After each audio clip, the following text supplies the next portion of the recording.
साधारण लड्की नयाँ कथाले। नमस्ते मिस, नमस्ते। हेलो गाइज, नमस्ते सबैलाई, welcome back to my channel. हजुरहरू सबै सन्चै हुनुहुन्छ भन्ने आशा गर्दछु। आज चाहिँ सिधै ठ्याक्कै म 1 वर्षपछि फेरि हजुरहरूको सामु आइपुगिसकेँ गाइज। नमस्ते सबैलाई मेरो हृदयदेखि नै। अनि यहाँनिर मेरो सायन पुन्टुरु बेबी हुनुहुन्छ। अब चाहिँ म खाना बसाल्न जाँदैछु गाइज। अब के गर्नु, आफै खाना बनाएर आफै खाएर जानुपर्छ। यहाँनिर गाह्रो छ। यो चाहिँ हो हाम्रो भान्साकोठा, यो चाहिँ हो हाम्रो झुप्रो भान्साकोठा। अब चाहिँ म खाना बसाल्दैछु। पछाडि हेर्नु सक्नुहुन्छ हजुरहरू जस्ता। अनि त्यहाँनिर झोलाहरू झुन्डाएको छ। माथि चाहिँ मकै छ हाम्रो धेरै धेरै। मेरो मेहन्दी हेर्न सक्नुहुन्छ हजुरहरूले। चामल लिएर आइसक्यो म। गाइस, यहाँ चाहिँ मम्मीले मासु कुट्काउनु भइरहेछ। आज चाहिँ मासु खाने हो, कुखुराको मासु। म चाहिँ खाना बसालिसक्यो मैले चाहिँ। अब चाहिँ म चिसो फ्रिजमा हाल्न जान्छु। अहिले डिउ खानुपर्छ गाइस, के गर्नु, अलिअलि खानुपर्छ। Ignore my background, guys, ignore.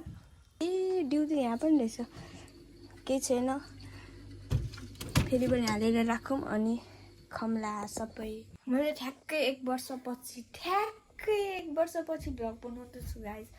त्यही भएर मलाई एकदम अनौठो अप्ठ्यारो लागिरहेको छ बोल्नलाई, तर केही छैन। I will manage guys. साथीहरू, खाना बनाइदियो भनेको यस्तो, मेरो दिदी यस्तो हुनुहुन्छ अल्छी।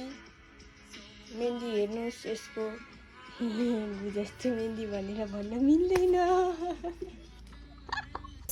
गाइस, यहाँनिर चाहिँ म पुरै फ्रेस भएर आउँदाखेरि चाहिँ तरकारी चट्ट पाराले खाना खाएपछि मेरो काम चाहिँ बिहान के हो भने 8 बजे उठ्ने।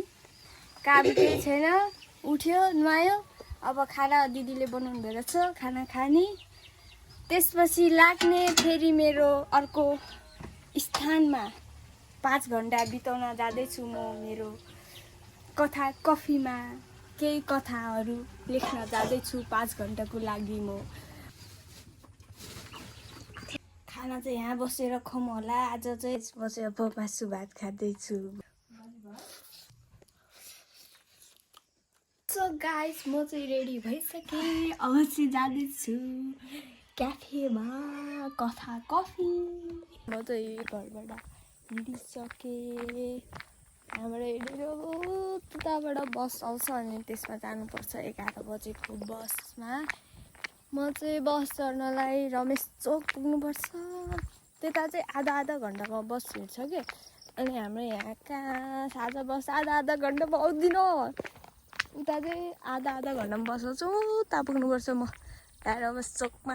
ठ्याक्कै रमेश चोक पुगेपछि बस कुरेर बस्छु। अनि बस आउँछ कहिले 11:05 आउँछ, कहिले 11:10 आउँछ। आज चाहिँ हेरौँ कति बजी आउँदो रहेछ। मेरो चप्पल हेर्नु न, पटक पटक पटक भनेर बजिरहेछ यहाँनिर। Here is my outfit guys. यस्तै हो, साधारण लड्की साधारण केटी म। तिमी भन्दा धेरै माया कसले गर्न। म चाहिँ आज जाँदैछु कथा कफी बजारमा। 12 बजेदेखि 5 बजेसम्मको कथा कफीमा नयाँ कथा लेख्न जाँदैछु आज 5 घन्टाको लागि। होइन, मकैहरू सबै हरियो हरियो भएर पुरै खाने बेला भइसक्यो रहेछ। म मात्र हो के हो यस्तो नराम्रो यति धेरै? म त गाइज पहिलाको भन्दा पनि झन् घट्दै जाँदैछु। के हो, अब 3 मिनेटको बाटो बाँकी छ। म चाहिँ त्यहाँबाट यहाँ हिँडेर आइसकेँ। ठ्याक्कै रमेश चोक पनि आइपुग्यो। अब बस कतिखेर आउँछ थाहा छैन। 11:01 आइपुगेछ। म 10:50 हिँडेको, ठ्याक्कै 11 मिनट लाग्यो गाइज। मेरो मेहन्दीहरू कसरी राम्रो देख्छ रहेछ यहाँनिर। चाहिँ म आफैले लगाएको हो गाइज मेहन्दी। हजुरहरू देख्न सक्नुहुन्छ, आफूले जस्तो आयो त्यस्तै लाग्यो। अनि अब बस छ कि छैन नि थाहा छैन, कति मिनट बस्नुपर्छ थाहा छैन। गाइस म चाहिँ यहाँनिर क्याफे आइपुगिसकेँ। अब लाटे आर्ट प्र्याक्टिस गर्छु। त्यतिखेरसम्म एकछिन चाहिँ म भाडा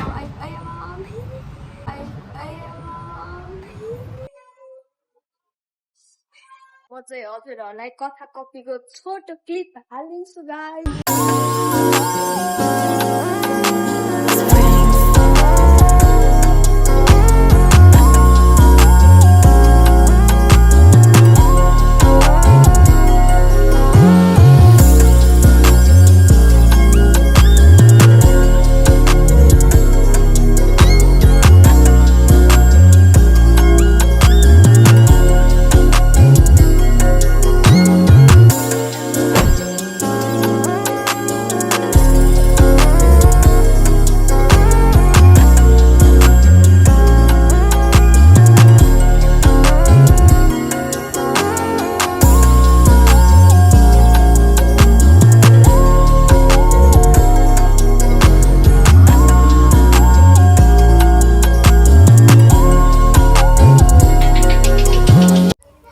सो गाइस यहाँनिर चाहिँ म पछाडि गीत बजिरहेको थियो, त्यही भएर ब्याकग्राउन्ड म्युजिक बजेको भएर म चाहिँ भोइस ओभर गर्दैछु।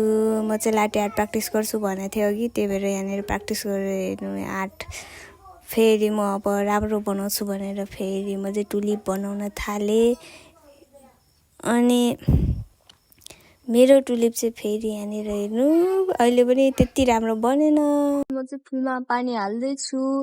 मेरो ब्याकग्राउन्ड म्युजिक बजिरहेछ, त्यही भएर यो चाहिँ मैले भोइस ओभर गर्नुपर्छ। मिसहरूले पहिल्यै हाल्नुभयो जस्तो छ।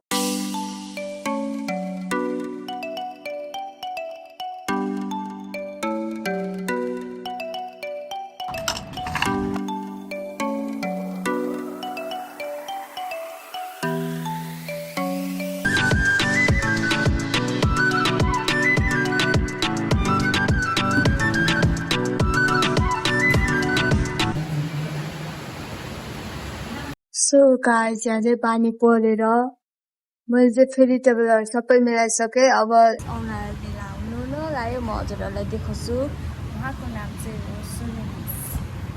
अहिले यताबाट आउनुहुन्छ कि उहाँ। नमस्ते मिस गर्नुपर्छ। हाम्रो यहाँ चाहिँ चलन उनीहरू यहाँको मिस चाहिँ सबैलाई मिस सर मिस भन्ने चाहिँ हो। म एक्लै छु, अघि भर्खर कस्टमर आउनु भएर म फुलमा पानी हाल्दै थिएँ, त्यही भएर लाज लगाएर भिडियो बनाएन मैले। मिस पनि आउँदै हुनुहुँदो रहेछ। नमस्ते मिस। नमस्ते। म चाहिँ यहाँ धुलो बढाल्दैछु, उहाँ चाहिँ आइसक्नु भइसक्यो। मिस यहाँनिर बोर्ड अगाडिको बोर्डमा लेख्दै हुनुहुन्छ, फेरि लेख्दै हुनुहुन्छ। अघि चाहिँ झरेर मेट्यो हावाले, त्यही भएर फेरि उहाँले चाहिँ लेख्दै हुनुहुन्छ। ह्यान्डराइटिङ हेर्दै सोनु मिसको ह्यान्डराइटिङ राम्रो छ। ओहो के हो स्ट्रेट मिसमा यो त मेनु यो त खै मिसले राम्रो लाग्दैन क्या ह्यान्डराइटिङ तलमाथि अहिलेलाई यति राख्नु अनि भोलि लेखिदिनु हुन्छ नि त। अहिलेको लागि चाहिँ जसो काम चलाऊ, भोलि मर्निङ सिफ्टले लेखिदिनुहुन्छ। त्यही भएर आज चाहिँ हामीले यतिकै छोडिदिए। Sorry miss, sorry guys.